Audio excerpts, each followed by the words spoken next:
నమస్తే, welcome to Janabheri news. ముందుగా headlines చూద్దాం.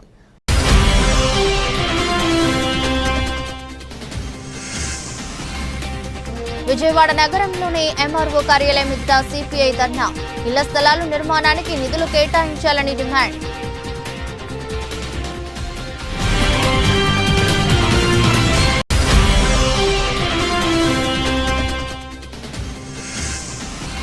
విజయవాడలో పారిశుద్ధ్య నిర్వహణలో ఎటువంటి లోపం లేకుండా చూసుకోవాలి.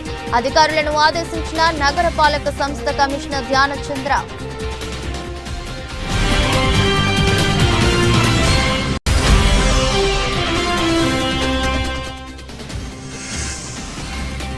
రాష్ట్ర వ్యాప్తంగా వెన్నుపోటు దినం నిర్వహిస్తున్నట్లు ప్రకటించిన వైసీపీ అధినేత జగన్. ప్రతి ఒక్కరూ ఈ నిరసనల్లో పాల్గొనాలని పిలుపు.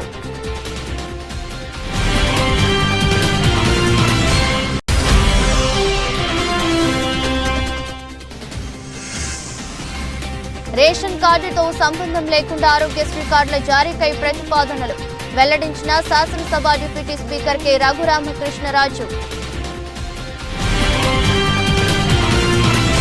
అధికారంలో ఉన్న కూటమి ప్రభుత్వం గత ఎన్నికల ముందు అర్హులైన నిరుపేదలందరికీ టీడ్కో ఇళ్లతో పాటు పట్న గ్రామీణ ప్రాంతంలో ప్రతి ఒక్కరికి 2 సెంట్ల నుండి 3 సెంట్ల లోపు నివేద స్థలాలను ఇస్తామని హామీ ఇచ్చి నేటికి ఏడాది పూర్తవుతున్న హామీలను అమలు చేయకపోవడం దారుణమని సిపిఐ రాష్ట్ర కార్యదర్శి రామకృష్ణ కూటమి పరిపాలనపై తీవ్రస్థాయిలో ధ్వజమెత్తారు. ఇళ్ల స్థలాల నిర్మాణానికి నిధులు కేటాయించాలని డిమాండ్ చేస్తూ భారత కమ్యూనిస్టు పార్టీ సిపిఐ నగర్ సమితి ఆధ్వర్యంలో నగరంలోని ఎంఆర్ఓ కార్యాలయం ఎదుట ధర్నా నిర్వహించారు. ఈ ధర్నా కార్యక్రమానికి ప్రజలు సిపిఐ కార్యకర్తలు భారీగా చేరుకుని ప్రభుత్వానికి వ్యతిరేకంగా నినాదాలు చేశారు. కార్యక్రమంలో పాల్గొన్న సిపిఐ రాష్ట్ర కార్యదర్శి రామకృష్ణ, ఎన్టీఆర్ జిల్లా కార్యదర్శి దొండపూడి శంకర్, నగర కార్యదర్శి జి కోటేశ్వరరావు తదితరులు పాల్గొని మాట్లాడుతూ గత ఎన్నికలలో అర్హులైన ప్రతి ఒక్కరికి ఇళ్ల స్థలాలతో పాటు గతంలో పూర్తయిన టీడ్కో ఇళ్లను ఇస్తామని హామీ ఇచ్చి అమలు చేయలేదన్నారు. ఇచ్చిన హామీల మేరకు టీడ్కో ఇళ్లను ఇవ్వాలని 3 సెంట్ల స్థలాన్ని కేటాయించి ఇల్లు నిర్మాణానికి 4 లక్షల రూపాయలు ఇవ్వాలన్నారు. ప్రభుత్వం తక్షణమే స్పందించి ఇళ్ల స్థలాలను కేటాయించడంతో పాటు ఇల్లు నిర్మాణానికి 4 లక్షల రూపాయలు మంజూరు చేయాలని డిమాండ్ చేశారు. అలా చేయని పక్షంలో పెద్ద ఎత్తున ఆందోళన చేపడతామని హెచ్చరించారు. ఎన్నికల ముందు వాగ్దానాలు ఇస్తారు, ఇచ్చిన వాగ్దానాల్ని విస్మరించడం అనేటటువంటిది పరిపాటి అయిపోయింది. 2014-19 సంవత్సర కాలంలో ఈ రాష్ట్రంలో తెలుగుదేశం ప్రభుత్వం అధికారంలో ఉంది. ఆ సందర్భంగా ఇల్లు లేని వారికి ఇల్లు ఇస్తామని చెప్పి టిట్కో పేరుతోటి 25,000, 50,000, లక్ష రూపాయలు కట్టించుకున్నారు. ప్రజల చేతిలో, లబ్ధిదారుల చేతిలో కాగితాలు ఉన్నాయి, కానీ ఎక్కడా ఇల్లు ఇచ్చినటువంటి దాఖలాలు లేవు. తర్వాత వచ్చినటువంటి జగన్మోహన్ రెడ్డి గారి ప్రభుత్వం టిట్కో ఇళ్ల యొక్క ఊసే ఎత్తల. తర్వాత ఆయన వచ్చి జగనన్న ఇళ్ళు అని చెప్పి ఆయన కూడా ఇంటి కాగితాలు ఇచ్చాడు. 35,000 రూపాయలు కట్టించుకున్నారు. కట్టించుకున్నటువంటి 35,000కి ఈ రోజుకి కూడా అదీ గతి లేనటువంటి పరిస్థితి. కాబట్టి పేదవాడి సొంత ఇంటి కళ అనేది అందని ద్రాక్ష మాదిరిగా మారిపోయింది. కూటమి ప్రభుత్వం 2024 సందర్భంగా చంద్రబాబు నాయుడు గారు, పవన్ కళ్యాణ్ గారు చెప్పారు స్పష్టంగా, మేము అధికారంలోకి వస్తే 2 సెంట్లు నగరాల్లో, గ్రామాల్లో 3 సెంట్లు ఇస్తాం, నిర్మాణానికి 4 లక్షల రూపాయలు ఇస్తామని చెప్పారు. సంవత్సరం అవుతున్నది. కాబట్టి 2019, 2024 యొక్క చరిత్రను మనం గమనంలో తీసుకుంటే భారత కమ్యూనిస్ట్ పార్టీ ఆధ్వర్యంలో రాష్ట్ర వ్యాప్తంగా సూపర్ 6 వాగ్దానాలు అమలు చేయాలని డిమాండ్ చేస్తూ మండల రెవెన్యూ కార్యాలయాల దగ్గర పెద్ద ఎత్తున ధర్నా కార్యక్రమాలు చేపట్టాం. ఎందుకంటే చంద్రబాబు నాయుడు గారి కూటమి ప్రభుత్వం ఏర్పడి రేపు జూన్ 12వ తేదీ నాటికి సరిగ్గా సంవత్సరం కావస్తూ ఉంది. మరి సంవత్సర కాలంలో ఒక పెన్షన్లు మినహా ఏ ఒక్క డిమాండ్ కూడా నెరవేర్చలేదు, ఏ ఒక్క హామీని కూడా అమలు పరచనందువల్ల ఇవాళ అటు గ్రామీణ ప్రాంతాల్లో ఉన్న రైతులు, పట్టణాల్లో ఉన్నటువంటి పేద ప్రజలందరూ కూడా తీవ్రంగా అసంతృప్తికి లోనవుతూ ఉన్నారు. ఈరోజు స్పష్టంగా ప్రభుత్వాన్ని మేము డిమాండ్ చేస్తూ ఉన్నాం. ఆ రోజు ఎన్నికల సందర్భంగా మీరు ఏ వాగ్దానాలు అయితే చెప్పారో ఆ వాగ్దానాలన్నీ కూడా అమలు చేయాల్సిన బాధ్యత మీ పైన ఉంది. ఎందుకంటే ఆ రోజు చాలా క్లియర్గా చెప్పారు ముఖ్యమంత్రి గారు, గ్రామీణ ప్రాంతాల్లో 3 సెంట్లు ఇస్తాం, పట్టణాల్లో 2 సెంట్లు ఇస్తాం, ఇంటి నిర్మాణానికి 4 లక్షల రూపాయలు ఇస్తామని చెప్పారు. కానీ ఇవాళ మీరు ఎక్కడ ఇచ్చిన పాపాన పోలే 26 జిల్లాల్లో ఎక్కడ కూడా ఇంటి స్థలాల కోసం మీరు స్థల సేకరణ కూడా చేయడం లేదు. అదేవిధంగా తల్లికి వందనం పేరుతో అందరికి కూడా ఇస్తామన్నారు, ఇంతవరకు ఎక్కడ కూడా తల్లికి వందనం ఇవ్వలే. కాబట్టి ఏమంటే ప్రభుత్వం పట్ల పేద వర్గాల ప్రజల్లో మీ వాగ్దానాలు అమలు చేయనందువల్ల తీవ్రమైన అసంతృప్తి పెరుగుతూ ఉంది. గ్రామీణ ప్రాంతాల్లో కష్టపడి పనిచేస్తూ గత ప్రభుత్వంలో అభివృద్ధికి నోచుకొని విజయవాడ సెంట్రల్ నియోజకవర్గాన్ని అభివృద్ధి పదంలో నడిపిస్తామని విజయవాడ సెంట్రల్ నియోజకవర్గంలోని పలు ప్రాంతాలలో పెండింగ్ లో ఉన్న ఆర్ఓబి ఆర్యూబీల నిర్మాణానికి కృషి చేస్తామని విజయవాడ ఎంపీ కేశినేని శివనాథ్ హామీ ఇచ్చారు. ఎమ్మెల్యే బోండాతో కలిసి సెంట్రల్ నియోజకవర్గంలో అవసరమైన ఆర్ఓబి ప్రతిపాదనలతో త్వరలో ఢిల్లీ వెళ్లి కేంద్ర రైల్వే శాఖ మంత్రి రైల్వే బోర్డు చైర్మన్ కలుస్తామని చెప్పారు. విజయవాడ సెంట్రల్ నియోజకవర్గంలోని పలు ప్రాంతాల్లోని రైల్వే సమస్యలను ఎంపీ కేశినేని శివనాథ్ ఎమ్మెల్యే బోండా ఉమా మహేశ్వరరావుతో కలిసి పరిశీలించారు. 1వ డివిజన్ గుణదల డాన్ బాస్కో ప్రాంతం, దేవీనగర్, బాంబే కాలనీ రైల్వే కట్ట, దేవీనగర్ సింగ్ నగర్ మధ్య కట్ట, మధురానగర్ పుప్పుల మిల్లు ప్రాంతంలో వారు పర్యటించారు. సెంట్రల్ నియోజకవర్గంలో నెలకొని ఉన్న రైల్వే సమస్యలను, ప్రజలు పడుతున్న ఇబ్బందులను, పెండింగ్ లో ఉన్న ఆర్ఓబి ఆర్యూబీ వివరాలను ఎంపీ కేశినేని శివనాథ్ కు ఎమ్మెల్యే బోండా ఉమా మహేశ్వరరావు వివరించారు. ఈ సందర్భంగా ఎంపీ కేశినేని శివనాథ్ మాట్లాడుతూ రేపు డిఆర్ఎంతో జరగబోయే మీటింగ్లో సెంట్రల్ నియోజకవర్గంలోని రైల్వే సమస్యలను ప్రస్తావించి పరిష్కరించేందుకు కృషి చేస్తామని హామీ ఇచ్చారు. ఎమ్మెల్యే బోండాతో కలిసి సెంట్రల్ నియోజకవర్గంలో అవసరమైన ఆర్యూబీ ఆర్ఓబీ ప్రతిపాదనలతో త్వరలో ఢిల్లీ వెళ్లి కేంద్ర రైల్వే శాఖ మంత్రి రైల్వే బోర్డు చైర్మన్ ను కలుస్తామని వివరించారు. విజయవాడ సెంట్రల్ నియోజకవర్గంలో అవసరమైన ప్రాంతాల్లో పెండింగ్ లో ఉన్న ఆర్ఓబీ ఆర్యూబీల నిర్మాణానికి కృషి చేస్తామని తెలిపారు.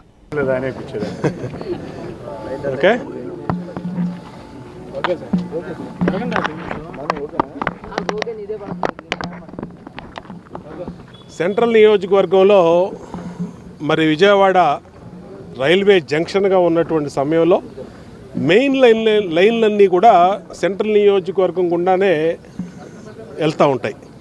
ఇటు హౌరా టు హైదరాబాద్ కానీ బాంబే కానీ మరి మెయిన్ లైన్లన్నీ కూడా దీంట్లోనే వెళ్తాయి. ఇక్కడ దాదాపు 6 ఫ్లైఓవర్లు అవసరం ఉంది, 6 రైల్ ఓవర్ బ్రిడ్జ్లు, అలాగే 3-4 రైల్ అండర్ బ్రిడ్జ్లు ఆర్యూబీలు కూడా అవసరం ఉంది. గతంలో నేను ఎమ్మెల్యేగా ఉన్నప్పుడు మధురానగర్ డబుల్ లైను ఆర్యూబీని తీసుకొచ్చాం. అలాగే బుడమేరు వంతెన దగ్గర ఒక ఆర్యూబీని పూర్తి చేసాం. దాని తర్వాత గత 5 సంవత్సరాల్లో ప్రభుత్వం ఎక్కడా పట్టించుకోలే. ఇవాళ మళ్ళీ తెలుగుదేశం ప్రభుత్వం వచ్చినాక, చంద్రబాబు నాయుడు గారు తిరిగి ముఖ్యమంత్రి అయినాక, పార్లమెంట్ సభ్యులు కేశినేని శివనాథ్ చిన్ని గారి సహకారంతో ఇవాళ అన్ని ప్రాజెక్టులని కూడా టేకప్ చేసాం. దీంట్లో గుణదల దగ్గర ఉన్నటువంటి డఫ్ అండ్ డమ్ స్కూల్ దగ్గర ఉన్నటువంటి రైల్వే గేటు 316 ఆల్రెడీ శాంక్షన్ వచ్చింది. అలాగే ఆర్ఓబి 2009లో మొదలుపెట్టి పెండింగ్లో ఉన్నటువంటి ఆర్ఓబి ఒలోచార్ కంపెనీ దగ్గరది ఇవాళ ఆల్మోస్ట్ టెక్నికల్ క్లియరెన్స్ అన్నీ కూడా అయిపోయి అది కూడా ఇంకొక 20 రోజుల్లోనో నెల రోజుల్లోనో స్టార్ట్ చేయబోతా ఉన్నాం. అంటే 2 ఫ్లైఓవర్లు అయిపోయినాయి. మూడోది పప్పుల మిల్లు దగ్గర ఒక ఆర్ఓబి కావాలి. దానికి కూడా మొన్న జాయింట్ ఇన్స్పెక్షన్ రైల్వే అధికారులు, మా డిపార్ట్మెంట్ స్టేట్ గవర్నమెంట్ అధికారులందరూ కూడా చేశారు. విజయవాడ నగరంలో ముఖ్యంగా సెంట్రల్ నియోజకవర్గంలో రైల్వేకి సంబంధించి పలు ఆర్ఓబీలు ఆర్యూబీలు పెండింగ్ ఉన్నాయి. అందులో చాలా మట్టుకి గత 2014 నుంచి 19 నుంచి వరకు బోండా ఉమా గారు ఎమ్మెల్యేగా ఉన్న కాలంలోనే మనం చూస్తే చాలా రోడ్లే కాకుండా మనం సత్యనారాయణపురంలో ఆర్యూబీలు కూడా కంప్లీట్ చేయడం జరిగింది. వీటన్నిటికీ తోడు ఈ గుందల ప్రాంతం కానీ డివిజన్ 30వ నెంబర్ డివిజన్లో కానీ ఈ Bombay colony connection, Ayodhya Nagar Ranibaba colony connection కానీ ఆర్యూబీలు కానీ ఆర్ఓబీలు కానీ అన్నిటికీ కూడా రేపు డిఆర్ఎం గారితో నేను గౌరవ శాసనసభ్యులు బోండా ఉమ్మ గారు కలిసి మీటింగ్ ఏర్పాటు చేశాం. ఈ మీటింగ్లో ముందు ఇక్కడ ఉన్న లోకల్ పెండింగ్ ఇష్యూస్ అన్నీ కూడా క్లియర్ చేసుకుని మేమిద్దరం కూడా ఈ 10-15 రోజుల్లోనే రైల్వే మంత్రి గారిని, రైల్వే బోర్డు అధికారులని కలిసి ఇక్కడ శాంక్షన్కి వచ్చే విధంగా మేము కృషి చేస్తాం అని. దానికి అన్నిటికన్నా ముఖ్యంగా సింగనగర్లో బోండా ఉమ్మ గారి అధికారంలో మన రెండోసారి అధికారంలోకి రాగానే మొన్న వరదల సమయం నుంచి కూడా సింగనగర్లో 2వ ఫ్లైఓవర్ కావాలని బోండా ఉమ్మ గారు పోరాడుతున్నారు. అది కూడా రాష్ట్ర ప్రభుత్వం ప్లస్ రైల్వేస్కి ముడిపడి ఉన్న సమస్య కాబట్టి వీటిని కూడా గౌరవ ముఖ్యమంత్రి వర్యులకు తీసుకెళ్ళి సింగనగర్లో ట్రాఫిక్ సమస్యలకి ఇబ్బంది లేకుండా బోండా ఉమ్మ గారి నాయకత్వంలో నేను కూడా నడుస్తాను తెలియజేసుకుంటున్నాను. Thank you. విజయవాడను గుంతలు లేని నగరంగా ఉంచాలని విజయవాడ నగర పాలక సంస్థ కమిషనర్ ధ్యానచంద్ర అన్నారు. విధుల్లో ఉన్న డిబ్రిస్ ను నిర్మాణ వ్యర్థాలను ఎప్పటికప్పుడు తొలగిస్తూ నగరాన్ని పరిశుభ్రంగా ఉంచుతూ పారిశుద్ధ్య నిర్వహణలో ఎటువంటి లోపం లేకుండా చూసుకోవాలని అధికారులను ఆదేశించారు. మంగళవారం ఉదయం తన పర్యటనలో భాగంగా Mahatma Gandhi road, Loyola college road, bench circle, వారధి పరిసర ప్రాంతాలను క్షేత్రస్థాయిలో పరిశీలించారు. ఆ ప్రాంతాలలో జరుగుతున్న పారిశుద్ధ్య నిర్వహణ, డీసిల్టింగ్ పనులు పరిశీలించారు. ఈ సందర్భంగా కమిషనర్ మాట్లాడుతూ నగరంలో ఉన్న గుంతలను ఎప్పటికప్పుడు పూరుస్తున్నప్పటికీ కొత్తగా ఏర్పడుతున్న పాట్ హోల్స్ ను ఎప్పటికప్పుడు గుర్తించి గుంతలు లేని నగరంగా విజయవాడ నగర పాలక సంస్థను ఉంచాలని అధికారులను ఆదేశించారు. విధుల్లో ఉన్న డిబ్రిస్ ను నిర్మాణ వ్యర్థాలను ఎప్పటికప్పుడు తొలగిస్తూ నగరాన్ని పరిశుభ్రంగా ఉంచుతూ పారిశుద్ధ్య నిర్వహణలో ఎటువంటి లోపం లేకుండా చూసుకోవాలని అన్నారు.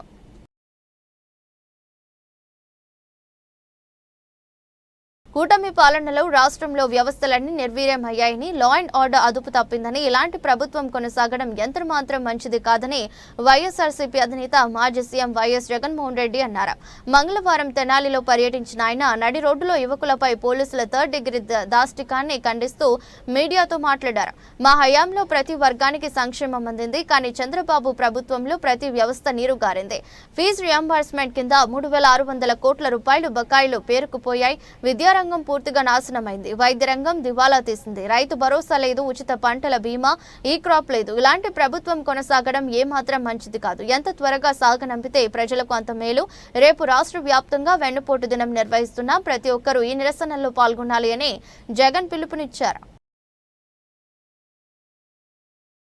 కళ బ్రతుకుతేనే కళాకారుడు బ్రతుకుతాడని, ఇది జరగాలంటే కళాకారులంతా ఒకటి కావాలని ఇంద్రధనస్సు సకల కళాకారుల వేదిక వ్యవస్థాపకులు గర్రె శివరమేష్ అన్నారు. కళాకారులు ఐక్యంగా ఉండేందుకు ఒక తాటిపై తేవడానికి జూలైలో నిర్వహించబోయే కళాకారుల ఐక్య వేదిక సమావేశానికి అందరూ కలిసి రావాలని పిలుపునిచ్చారు. ఈ మేరకు గాంధీనగర్ ప్రెస్ క్లబ్ లో విలేకరుల సమావేశం నిర్వహించారు. ఈ సమావేశంలో గర్రె శివరమేష్ మాట్లాడుతూ కళాకారులందరూ ఒకే వేదికపైకి రావాలని, ప్రస్తుతం కళాకారులందరికీ వారి వారి వృత్తిలో ఉన్న సమస్యలపై అందరూ ఒక చోట సమీకరించుకుని కళాకారులందరూ ఏ సమస్య లేకుండా ఉండాలంటే సమాజంలో ఎవరెవరి నుంచి ఎలాంటి సహాయం, ప్రోత్సాహం లభిస్తుందని చర్చించుకుని ఒక ఎజెండాను రూపొందించుకోవాల్సిన అవసరం ఎంతైనా ఉందన్నారు. ఈ సమావేశంలో ఘంటసాల కల్చరల్ వ్యవస్థాపకులు సినీ డైరెక్టర్ ఎస్కే హుసేన్ మాట్లాడుతూ రేపు జూలై నెలలో విజయవాడ వన్ టౌన్ లో ఇంద్రధనస్సు సకల కళాకారుల ఐక్య వేదికపై రాష్ట్ర వ్యాప్తంగా కళాకారులందరూ ఒకచోట కలిసి సమావేశం ఏర్పాటు చేసుకోవాలని నిర్ణయించుకోవడం జరిగిందని, త్వరలో ఆ కార్యక్రమ పూర్తి వివరాలను మీకు తెలుపుతామని ఆయన అన్నారు. సమావేశం అనంతరం కళకు కలం తోడు అనే నినాదానికి మద్దతుగా ఏపీయూడబ్ల్యూజే అధ్యక్షులు చావా రవి, సెక్రటరీ దారం వెంకటేశ్వరరావు చేతుల మీదుగా ఇంద్రధనస్సు ఐక్య వేదిక పేరును ప్రారంభించడం జరిగింది. కార్యక్రమంలో ఆర్కే అమరావతి ఎంటర్టైనర్స్ అధినేత రోహిణి కాంత్ చిన్ని, విజయవాడ జనసేన పార్టీ 47వ డివిజన్ అధ్యక్షులు సినీ నటులు Vempalli Gaurishankar, Kala Tapassu dance academy chairman dance master CH Ramesh, mega movie association అధ్యక్షులు NS Naidu, movie director Siva, Nakshatra Kalavedika అధ్యక్షుల పరపర్ల సురేష్ తదితరులు పాల్గొన్నారు. ముందుగా ప్రింట్ అండ్ ఎలక్ట్రానిక్ మిత్రులందరికీ అందరికీ స్వాగతం, అభినందనలు తెలుపుతున్నాను. మీరందరూ పిలిచిన వెంబడే వచ్చినందుకు. అలాగే ఇప్పుడు పెట్టిన ప్రెస్ మీట్ కారణం ఏంటంటే, నేను జర్నలిస్ట్గా ఒక 12 సంవత్సరాల నుంచి ఇక్కడ జర్నలిస్ట్గా ఉన్నాను మీతో పాటు. అయితే ఈ జర్నలిస్ట్ వెళ్ళే క్రమంలో నేను కళాకారుని అవుదామని చెప్పి ఉద్దేశంతో ఈ జర్నలిజంలో కళాకారులు ఏంటి అనేది కూడా నేను చూస్తున్నప్పుడు కళాకారుల యొక్క కష్టాలు నేను చూశాను. నేను చాలా వరకు కళ ఉంది కానీ వాళ్ళు ఎందుకు ఒకరి దగ్గర అడిగే పరిస్థితి ఎందుకు వస్తుంది, అసలు ఈ టాలెంట్ ఉంది కదా, ప్రతి ఒక్క టాలెంట్ ఉన్నప్పుడు ఎందుకు వీళ్ళు ఎంత వెనుకబడి ఉన్నారు అనే దాని మీద నేను 2-3 సంవత్సరాలుగా ఏదో ఒక కార్యక్రమం చేసుకుంటూ వచ్చాను. కానీ అందరూ కూడా సహకారం ఉండాలి, అందరూ ఐక్యంగా ఉంటే కళాకారుల యొక్క సమస్యను మనం ఏదైనా పరిష్కరించవచ్చు అనే ఒక ఉద్దేశంతో బయట వ్యాపార ప్రకటనలు ఇవ్వడానికి చాలా సంస్థలు ఉన్నాయి. వాళ్ళు కార్యక్రమాలు చేసుకోవడానికి వాళ్ళకి ఒక కంటెంట్స్ కావాలి. కళాకారులు ఉన్నప్పుడు వాళ్ళని కూడా మనం ఒకటిగా చేస్తే కళకి కలం తోడు అన్నట్టుగా మన జర్నలిజం కూడా కళాకారులకి తోడైతే వాళ్ళని కొంచెం మెరుగుపరచు, పైకి తీసుకురావచ్చు అనే ఆలోచన మీద నేను ఒక కార్యక్రమం సార్, నా పేరు గౌరీశంకర్. నేను నాటకాల్లో కూడా సినిమాల్లో చిన్న చిన్న క్యారెక్టర్లు చేసే అనుభవం నాకుంది. ముఖ్యంగా ప్రెస్ వాళ్ళకి అలాగే ప్రింట్ మీడియా, ఎలక్ట్రికల్ మీడియాలకు ధన్యవాదాలు. అలాగే నన్ను ఈ కార్యక్రమానికి పిలిచి ఇక్కడ మాట్లాడే అవకాశం ఇచ్చిన రమేష్ గారికి కూడా ధన్యవాదాలు. ఈ కార్యక్రమం ఎంత గొప్పదంటే ఆంధ్రప్రదేశ్ ఇడిపోయినాక ఆంధ్రప్రదేశ్లో కళారంగానికి కొంచెం మైనస్ అయితే నడుస్తుంది.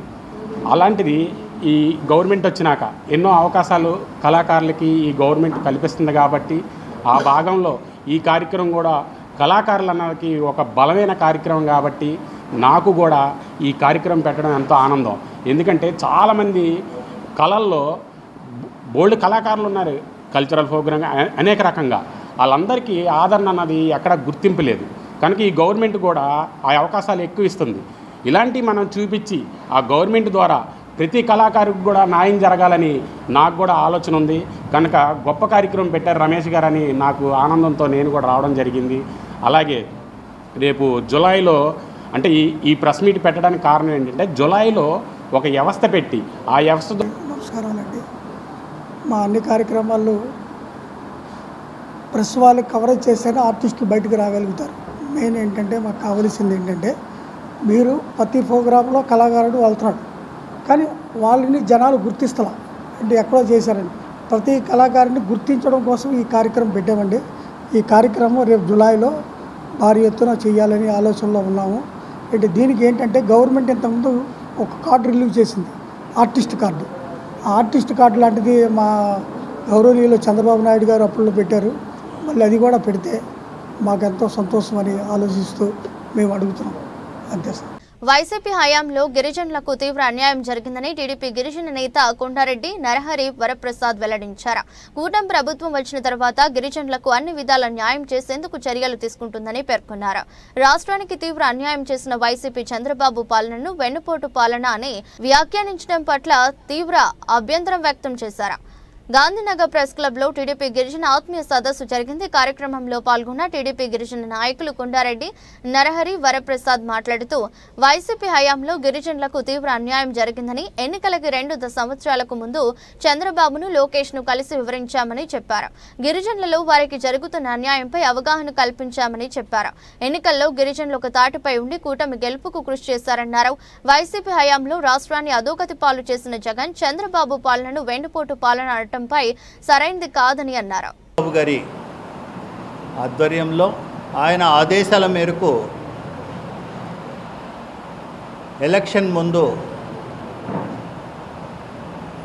రాష్ట్రంలోని గిరిజన ఆవాసాలు, గిరిజన ప్రాంతాల్లో ఉన్న గిరిజనుల కష్ట నష్టాలు తెలుసుకొని వైసీపీ ప్రభుత్వంలో జగన్మోహన్ రెడ్డి అరాచక పాలనలో గతంలో తెలుగుదేశం ప్రభుత్వంలో ఇచ్చిన సంక్షేమ పథకాలన్నిటినీ రద్దు చేయడం, సప్లాన్ నిధులని దారి మళ్లించడం,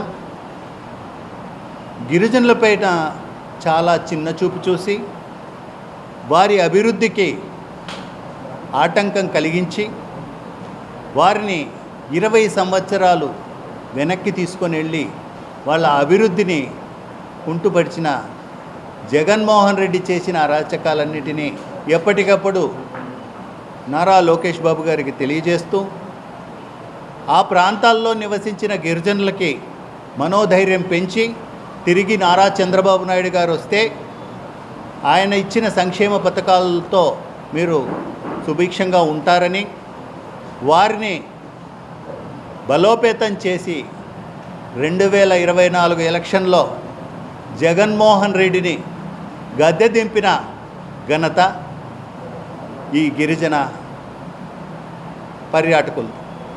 తెలుగుదేశం పార్టీ విభాగంతో అనుసంధానమై వీరందరూ అనేక ప్రాంతాల రాష్ట్రంలో పర్యటించి మా టీంలో ఉండి వీళ్ళు గిరిజనుల్ని బలోపేతం చేయడం జరిగింది. అందుకు గాను జేఈ అడ్వాన్స్ 2025 ఫలితాలలో ఆకాష్ విజయవాడ బ్రాంచ్ విద్యార్థులు జాతీయ స్థాయిలో ర్యాంకులు సాధించారని Akash educational services limited assistant director CHVS Naresh అన్నారు. జేఈ అడ్వాన్స్ లో జాతీయ స్థాయి ర్యాంకులు సాధించిన విద్యార్థులకు అభినందన సభ మంగళవారం బెన్ సర్కిల్ వద్ద గల ఆకాష్ విద్యా సంస్థల వద్ద జరిగింది. ఈ సందర్భంగా నరేష్ మాట్లాడుతూ జేఈ ఫలితాలలో విజయవాడ బ్రాంచ్ విద్యార్థి ఏరువ మధుసూదనారావు ఆల్ ఇండియా 1720 ర్యాంకు సాధించారని అన్నారు. మరో విద్యార్థి ఉజ్వల్ బాపన్న దొరకు 5093 ర్యాంకు, నిదేశ్ యామినేని 6341 ర్యాంకు సాధించినట్లు తెలిపారు. అలాగే సూర్య లోకేష్, కల్లూరి వి ఆశ్రిత, సాగి రజిత, దేవనబోయిన స్వాతి, నితీష్ రామ్ సుంకర జాతీయ స్థాయి ర్యాంకులు సాధించారని అన్నారు. ఆకాష్ విద్యా సంస్థలు అందిస్తున్న కరికులం అధ్యాపకుల బోధన వల్లనే చక్కటి ఫలితాలు సాధించినట్లు తెలిపారు. ప్రతి విద్యార్థి ఐఐటీలో ర్యాంక్ సాధించే విధంగా తమ సంస్థ ప్రత్యేకంగా శిక్షణ అందిస్తున్నామని అన్నారు. విజయవాడ శాఖ నుండి 23 మంది విద్యార్థులకు పైగా ఐఈఐటీలో సీటు సాధించారని అన్నారు. ఆకాష్ విద్యా సంస్థలు అందిస్తున్న విద్యా విధానం వల్లనే అన్ని ఫలితాలలో మంచి మార్కులు సాధించారని అన్నారు. కార్యక్రమంలో కృష్ణా గుంటూరు క్లస్టర్ హెడ్ మహేంద్ర, విద్యార్థులు, వారి తల్లిదండ్రులు తదితరులు పాల్గొన్నారు. Everybody, this is Naresh, Assistant Director from Vijayawada Akash branches.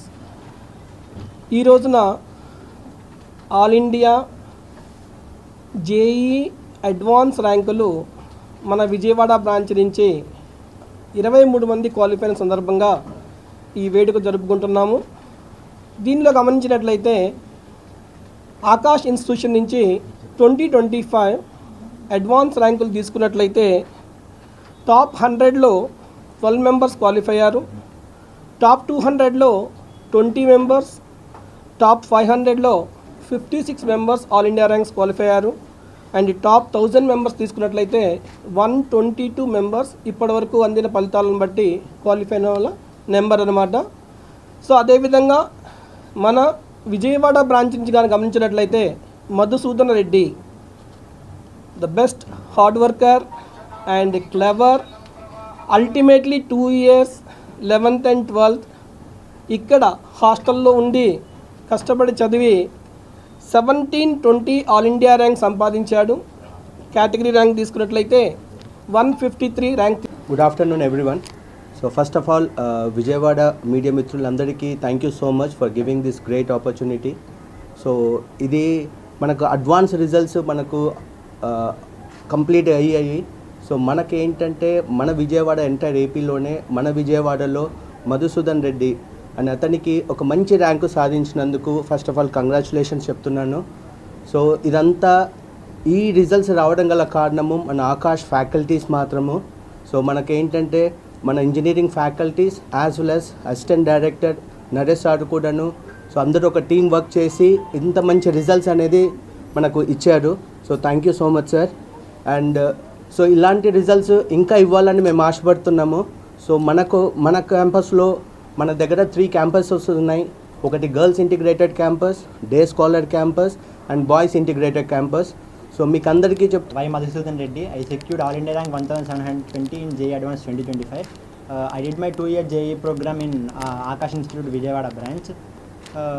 Your faculties are very good and the curriculum given by Akash is very good. There are different types of tests conducted here, UT, term test. Finally, especially I want to talk about final test series conducted by Akash for JEE Advanced. It consists of 2 codes, Code A and Code B. Code A consists of questions which are 15 to 20% difficult than actual JEE Advanced questions, and Code B consists of questions which are similar to JEE Advanced questions. On writing around 25 tests for JEE Advanced mock test. It gives exposure to different types of questions, and you can create your own exam strategies so that you will perform well in your final exam. How did you feel and what is your achievement? On the day of I wanted to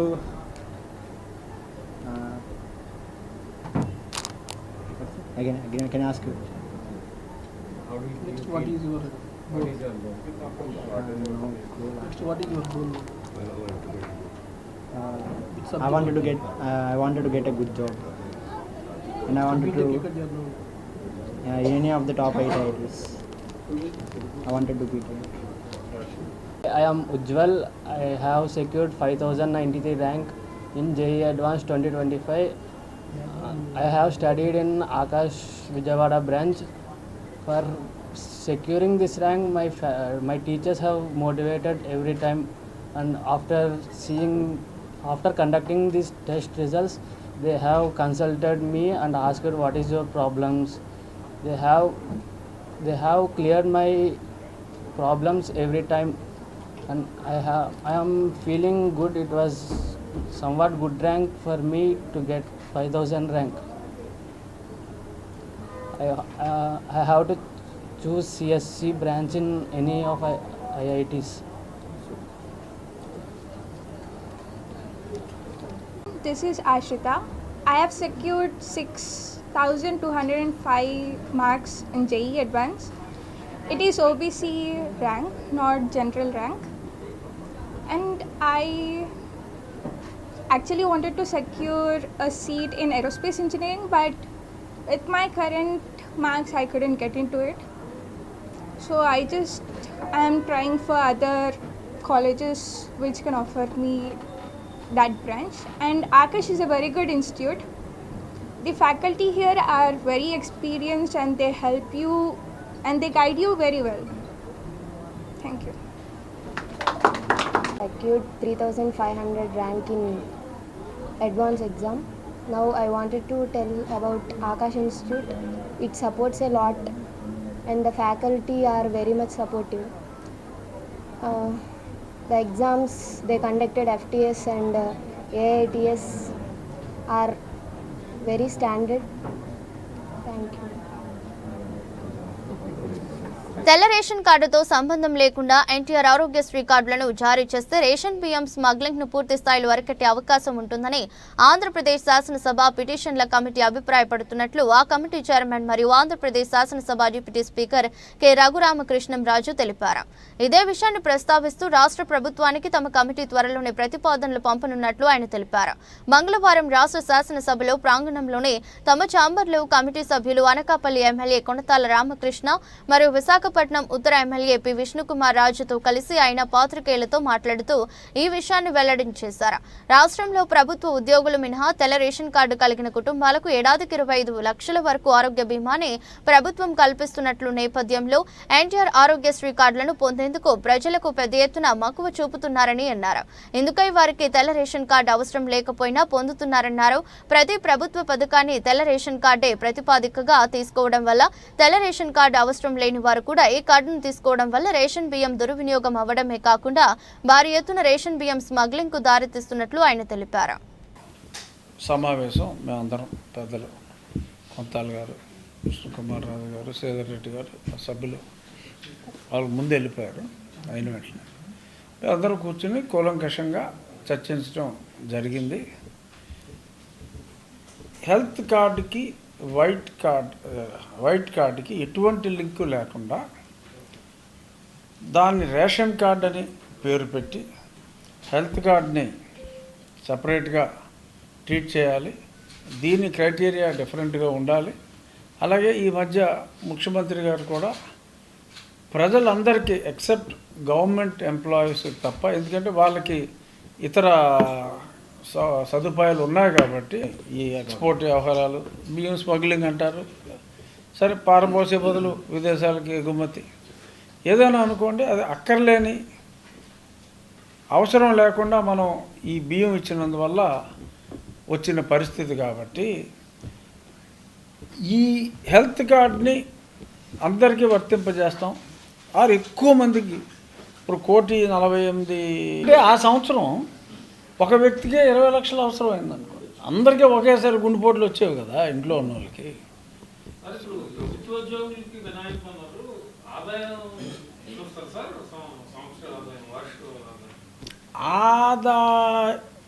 ప్రభుత్వం ఆలోచనలో ఉన్నదైతే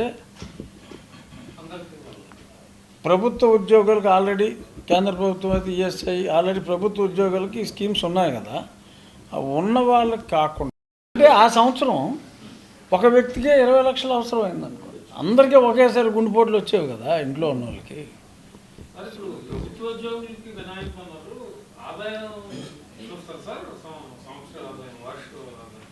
ఆదా ప్రభుత్వం ఆలోచనలో ఉన్నదైతే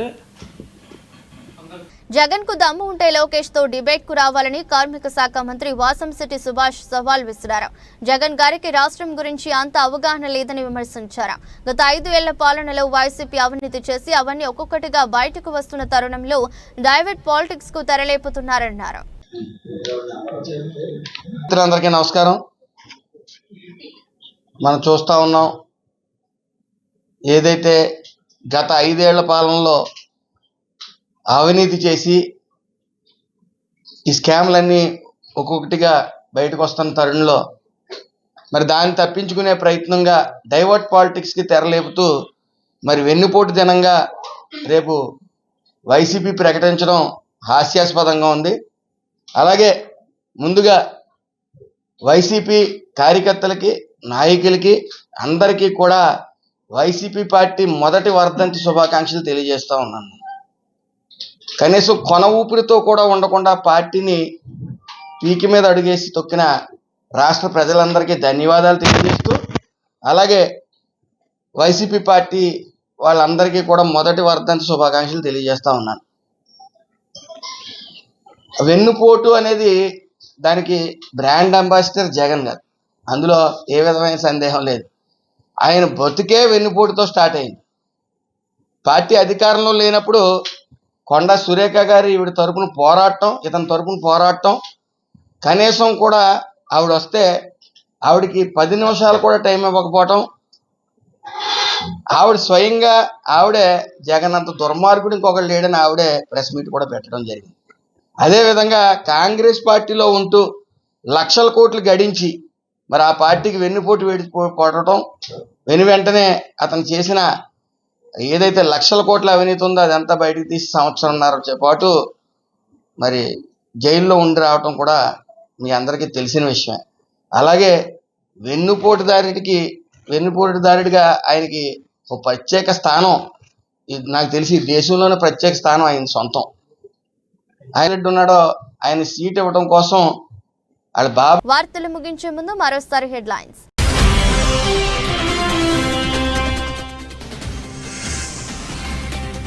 విజయవాడ నగరంలోని MRO కార్యాలయం ఎదుట CPI ధర్నా. ఇళ్ల స్థలాల నిర్మాణానికి నిధులు కేటాయించాలని డిమాండ్.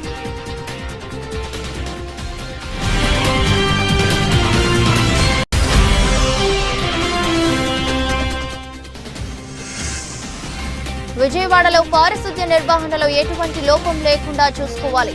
అధికారులను ఆదేశించిన నగరపాలక సంస్థ కమిషనర్ ధ్యానచంద్ర.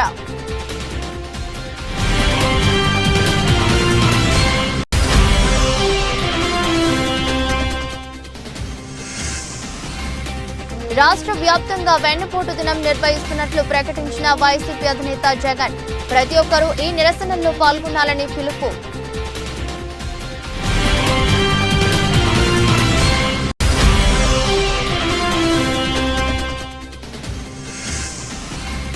రేషన్ కార్డుతో సంబంధం లేకుండా ఆరోగ్యశ్రీ కార్డుల జారీకై ప్రతిపాదనలు వెల్లడించిన శాసనసభ డిప్యూటీ స్పీకర్ కె రఘురామకృష్ణరాజు.